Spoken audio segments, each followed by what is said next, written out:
All right, what's up, fellas? How we doing?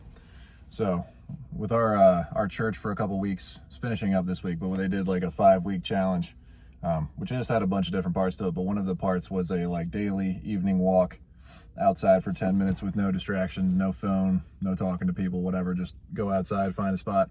So, for me, I'm a spaz. If I'm in motion, it makes me think of like running for flight prep. So that like took me out of I wasn't getting anything out of it. Then I just started going and standing by the river and just being quiet and feeling that peacefulness there. And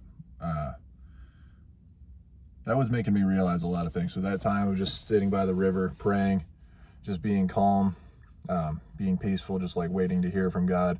And it made me realize too, like how much my own internal monologue is just going off 24/7. How there's so many like shower thought type arguments of being mad about stuff in the past that I'll think about like weird things that have been said and done and buried for years, like even decades at this point. I'm 29. So stuff that's long since been its time, and it doesn't affect my life at this point. It's not changing anything, you know? So it was making me realize I got to do some reflection and looking back in life and thinking about, am I giving these things power, controlling me? Am I allowing myself, my life, the way I react to things to be orchestrated by stuff in the past or even by present circumstances, man? So like how the way that you react to everything is entirely a choice. Your disposition towards life, the way that you perceive things, the way that you act out after things happen, especially bad things happen to you, that's going to be the mark of a man, right? That's how you can be steadfast and consistent. That's how you can be a rock that people actually look up to and depend on if you're the one who can actually hold it down when stuff starts popping off. So that was making me reflect a lot, because I think those little things that simmer in the background are just diminishing your tolerance for anything that's going on. It reduces your fortitude, because all of those things on the back burner of your mind are just occupying space. They're just stressing you out subconsciously. They're making your memory worse because they're clouding your judgment with all these other things. And it's just, they're hindrances, man. They're burdens. They don't serve you. So the encouragement of the week is to take some time in silence, in reflection. Like writing stuff down has been helpful for me as well, because then I can actually visually see the thought. I can like acknowledge its existence as a real, tangible thing instead of just something that's kicking around in my brain that's not really there. But when you write it down, you actually articulate the feelings that you have or the things that you're thinking.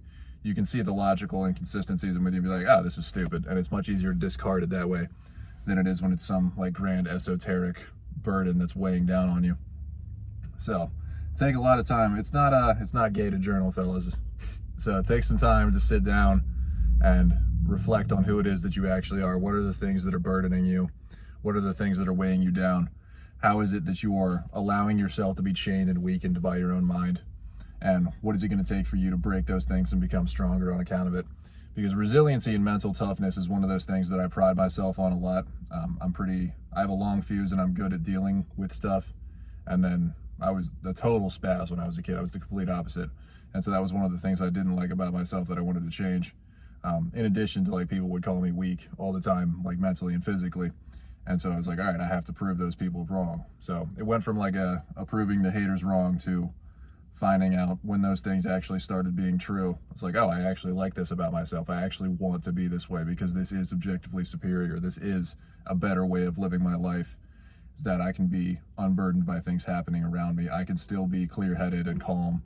And like, I'm emotionally affected by it, but I'm not allowing my emotions to affect me. I can see them for what they are. I can acknowledge their existence, and I can decide, yeah, that really pissed me off, but I'm not going to do anything differently on account of it. I'm still going to get done what I need to, and I'm still going to work to the same quality of work that I always hold myself to. I'm not going to talk poorly of people. I'm not going to start something because I want to fight somebody because you offended my honor, whatever that even means.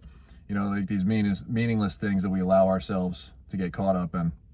It makes me think of a Meditations quote, two of them actually. So one of them is talking about how when people offend you, they're acting in their own best interest, which is true, but also they probably aren't even thinking about how it affects you. They're so concerned and caught up in their own life and what's going on that it fully doesn't even cross their mind that they're stepping on toes, you know? Most people are very oblivious and stressed out and in their own world. And if they cause some harm or anguish to you, it's usually inadvertent. So that thought alone makes it a lot easier to push past stuff. But then the second part of that is if and when someone is trying to be malevolent or evil towards you, the best revenge is to not be like that, you know? Or if you want it from the Bible, the vengeance is mine, says the Lord, I will repay. So turning the other cheek is not I think it's a pretty universally misunderstood thing. You don't need to allow bad things to happen and harm to come to people. But if small petty stuff is going on, you don't got to get heated about it and totally blow up your life over it. So sit down, spend some time reflecting, think about who it is that you actually are. What are the characteristics that you want to portray? Who do you want to be as a man?